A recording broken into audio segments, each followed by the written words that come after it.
what makes them a homesteader, what our society typically is. What is up? Welcome back to the heart of home. I'm Courtney. I'm currently being blinded by the sun. I've actually been working on painting all of the trim for our windows and our doors. We have been in the midst of a complete home renovation. We bought this home last fall from a guy that I'll just say he really lived in the house, and he had a couple kitty companions that lived with him. This house has needed some really deep TLC. And we're giving it that. So I've been painting the trim. I actually teach music lessons, and so I'm starting lessons next week, and our goal has been to finish our music room and our stairs, which with that also comes like finishing the doors to the other bedrooms in that area, just to make it more presentable for my students and their families as they walk into our house. But first, I really need a drink. What I didn't get on film was me dropping my phone and literally splattering my water everywhere.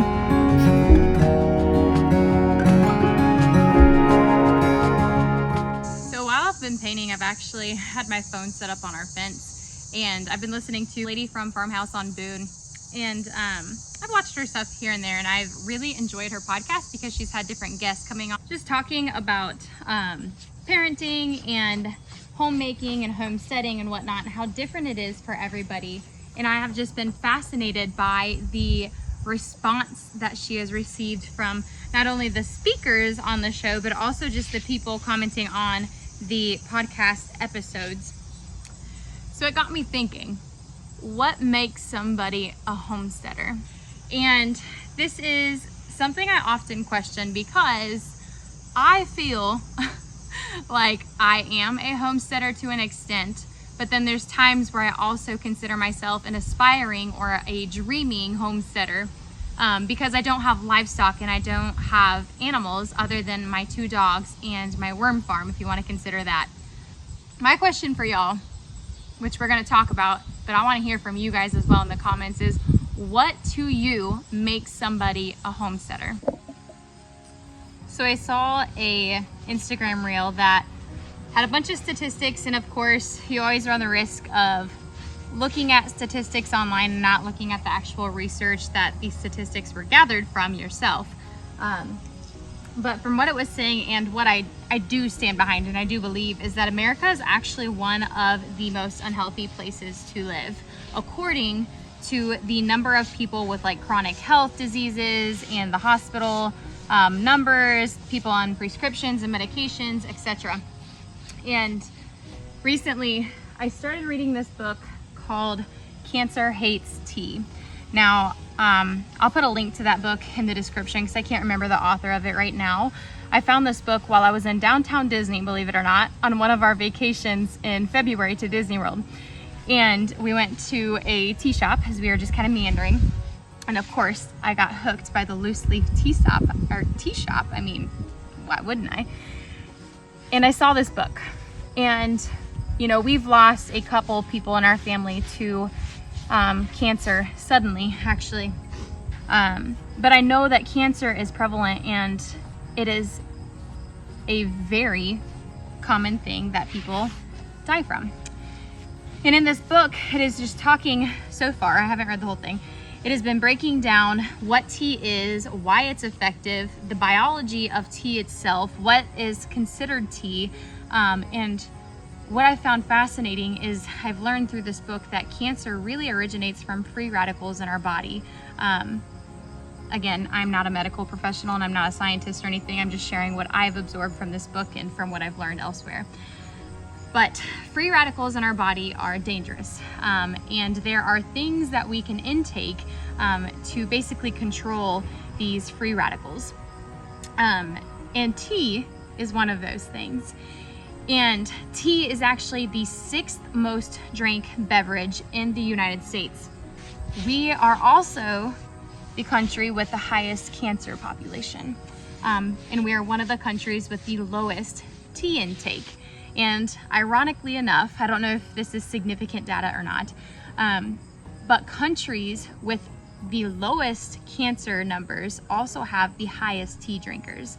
And so that statistic alone just blew my mind, and I have been shifting I've had maybe one coffee or one espresso a week, and shifting all of my other morning beverages especially, but afternoon as well, to teas, which there's a plethora of teas to enjoy. So don't even get me started on that topic. That's a whole different video.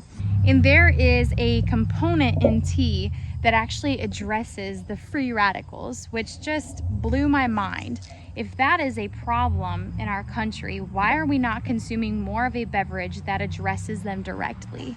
So when I saw those statistics on that Instagram reel today, I was driving home from the farm where we get our raw A2A2 Jersey milk that I have just so dearly loved and come to appreciate in my body. I shared it with my followers because, one, it's something that people need to hear, because it's not something that's going to be on the news, and it's not something that's just going to show up on your phone while you're scrolling unless you are a part of this community. But people need to know that our country is very sick, and we no longer have the American dream that people strive for.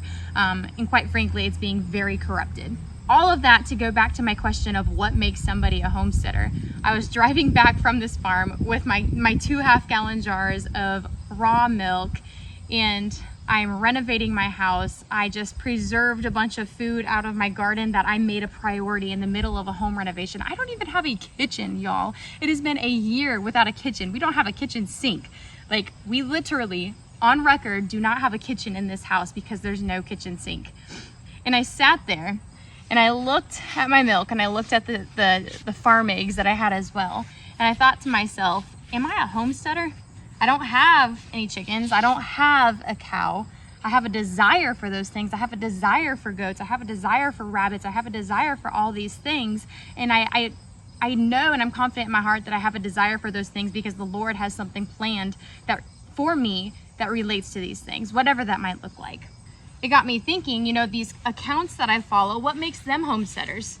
Because they live on 20 acres and have 50 gazillion chickens according to their chicken math, and they have a cow or two that is constantly in lactation, and they have rabbits that they use for their fertilizer in their garden. What makes somebody a homesteader? And then it made me think about the people who follow me that I know because I've messaged them and I've interacted with them before, and even those who've commented on our YouTube videos and just have been encouraging, and we've connected and become acquainted. And it got me thinking, well, what makes them a homesteader? Or what disqualifies them from being a homesteader? And, you know, we can poke fun around this whole community and this whole topic. I mean, my husband does it all the time. And until stuff hits the fan and people in this community are the ones who are able to sustain their families and their way of living, are we ever going to realize the significance of homesteading? Are we ever going to get detailed enough to say, if you preserve food, you're a homesteader. If you have a worm farm, you're a homesteader. If you have a cow and chickens, you're a homesteader. What is it? What is it? How I would answer that question is, this sounds so quirky and so cliche, but I feel like if in your heart you feel like a homesteader, then you probably are.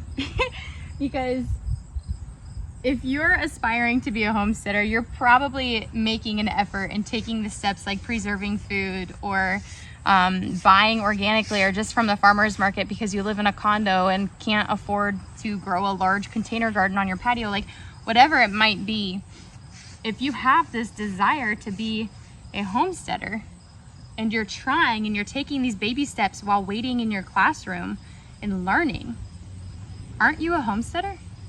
The best way that I have been able to describe what I believe a homesteader is somebody who's just living intentionally in a way to be sustainable for their family. And what that looks like is totally dependent on the family, because there are people who are very well known as homesteaders because they have jerseys, or they have chickens, and they have goats, and they have rabbits, and they have these livestock, and they have a giant garden, or they have a big old pantry in their cellar full of canned goods. And that makes them a homesteader. But it makes them a homesteader because they chose to do those things. They chose to be radical and to go against what our society has deemed as normal and regular, and has named or labeled this community of people as hippies, or organic people, or the farmsteaders, or the homesteaders, the homemakers. So to me, if you are choosing to live a sustainable life, that means sacrificing the fast, quick, and easy, like going to the McDonald's drive-thru instead of getting home in time to prepare dinner, or to have something in the crock pot at home made from produce out of your garden and a hog that you bought from a local farmer who raised them organically and without chemicals, or whatever it might be. If you chose to do these things out of a heart posture of wanting to create a sustainable life, I believe you're a homesteader.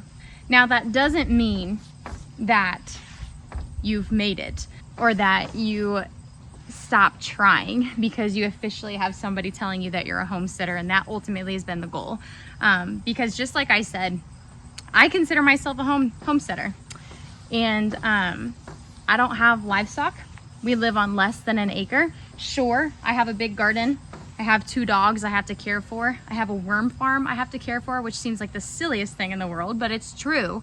But I also have dreams for more, and not just for me, but more to teach those around me that yes, you can start in a place like this, a suburban outskirts of town, a big city nonetheless.